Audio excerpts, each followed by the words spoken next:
తిరుపతి జిల్లా ఏపీ కాపు సంఘ నాయకుడు మాజీ టీటీడీ బోర్డు సభ్యుడు ఓవి రమణ సంచలన వ్యాఖ్యలు చేశారు.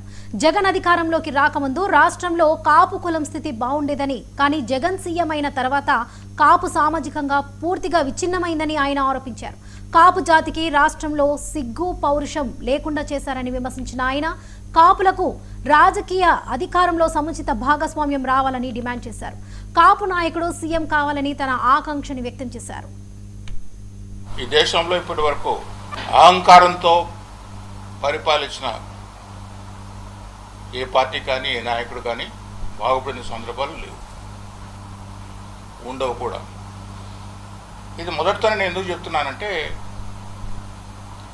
జగన్మోహన్ రెడ్డి గారిని నేను ఢిల్లీలో ఆయన ఫస్ట్ హౌస్ చేసినప్పుడు, ఆయన ఎంపీగా అయినప్పుడు నేను ఢిల్లీలో అప్పుడు పనిచేసేవాడిని. మా పార్టీలో జేడీఎస్లో ఆల్ ఇండియా జనరల్ సెక్రటరీ పనిచేసినప్పుడు చాలా సౌమ్యంగా, చాలా అఫిషియల్గా, పద్ధతిగా ఆయన నేను చూడటం జరిగింది.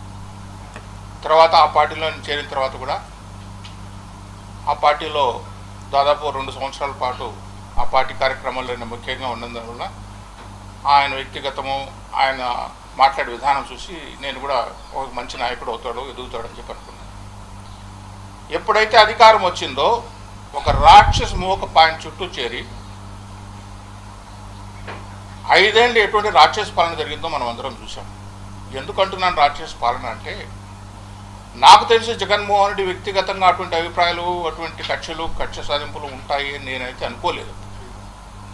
ఈ పక్కన చేరిన వాళ్ళంతా ఆయన ఆ విధంగా తయారు చేసి, తన మన లేకుండా ఎవరితో పనిచేసేవాళ్ళు, ఎవరితో పని చేయని వాళ్ళు తేడా ఇవన్నీ ఏమీ లేకుండా కేవలం డబ్బు కోసం ఏమైనా చేయొచ్చు, మంది అధికారం, బటన్ నొక్కేస్తే మళ్ళీ అధికారంలోకి వచ్చేస్తాం.